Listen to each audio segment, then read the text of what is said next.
ایک رات حضرت عبد المطلب خانہ کعبہ کی دیوار کے پاس موجود حتیم نامی جگہ پر سو رہے تھے کہ اچانک سے ان کے خواب میں ایک شخص آیا اور اس نے کہا، اے عبد المطلب، براہ کو کھودو۔ حضرت عبد المطلب نے اس شخص سے پوچھا، براہ کیا ہے؟ لیکن وہ شخص بنا جواب دیے چلا گیا۔ اگلی رات حضرت عبد المطلب دوبارہ سے اسی جگہ پر سو رہے تھے۔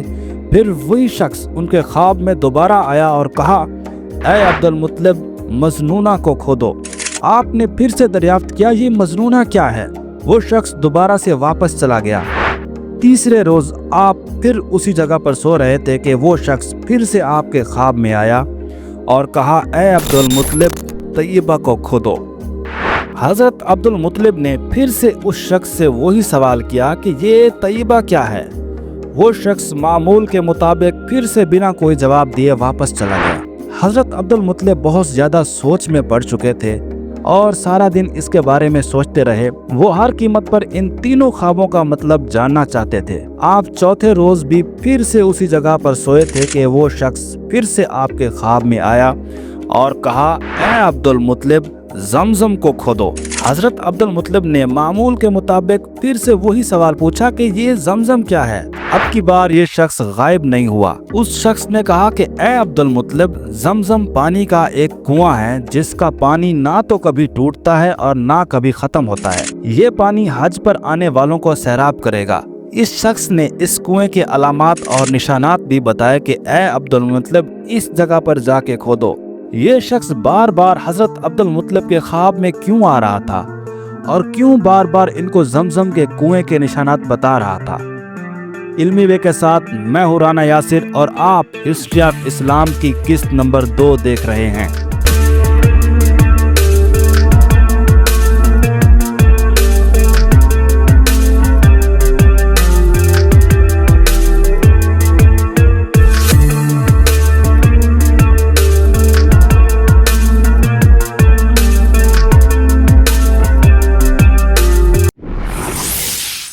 زمزم کی تاریخ اور ابتدا مشہور ہے اور صحیح احادیث میں اس کا تفصیلی ذکر ملتا ہے کہ زمزم کا چشمہ حضرت ابراہیم علیہ السلام کے بیٹے حضرت اسماعیل علیہ السلام کی ایڑیاں رگڑنے سے نکلا تھا، لیکن بہت زیادہ وقت گزرنے کے بعد یہ چشمہ ناپید ہو چکا تھا، خشک ہو چکا تھا، یا پھر کسی قبیلے نے اس کو جان بوجھ کر مٹی ڈال کے چھپا دیا تھا۔ جب مکہ کی سرداری حضرت عبد المطلب کے پاس آئی تو اللہ پاک نے اس چشمے کو زہر کرنے کا ارادہ کیا۔ تو یہ سارے خواب اللہ تعالیٰ کی طرف سے حضرت عبد المطلب کو اشارہ دے رہے تھے کہ وہ زمزم کی دوبارہ سے کھدائی کرے۔ بار بار خواب میں نشانات اور علامات کے آنے سے حضرت عبد المطلب کو یقین ہو گیا تھا کہ یہ ایک سچا خواب ہے۔ حضرت عبد المطلب نے قریش کے لوگوں سے اپنا خواب ذکر کیا اور فرمایا کہ مجھے میرا خواب سچ معلوم ہوتا ہے، اس لیے میں زمزم کے کنویں کی کھدائی کرنا چاہتا ہوں۔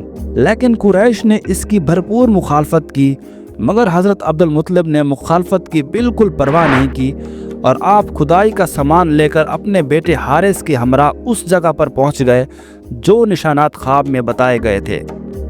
آخرکار حضرت عبد المطلب نے کھدائی شروع کر دی۔ آپ کھودتے جاتے اور آپ کے بیٹے حارث مٹی اٹھا اٹھا کر باہر پھینک رہے تھے۔ 3 روز کی مسلسل اور انتھک محنت کے بعد زمزم کے کنویں کا اوپر والا حصہ نمودار ہو گیا جیسا کہ خواب میں دکھایا گیا تھا، جس کو دیکھ کر حضرت عبد المطلب نے خوشی سے اللہ اکبر کا نعرہ لگایا اور فرمایا، یہی اسماعیل علیہ السلام کا کنواں ہے۔ جب قریش کو اس بات کی خبر ہوئی کہ زمزم کا کنواں نمودار ہو گیا ہے تو انہوں نے حضرت عبد المطلب سے جھگڑا کرنا شروع کر دیا اور مطالبہ کیا کہ ہمیں بھی اس کی کھدائی میں شریک کرو۔ لیکن حضرت عبد المطلب نے صاف انکار کر دیا اور کہا کہ میں تم لوگوں کو شامل نہیں کر سکتا ہوں کیونکہ مجھے اس کام کے لیے اللہ نے مخصوص کیا ہے۔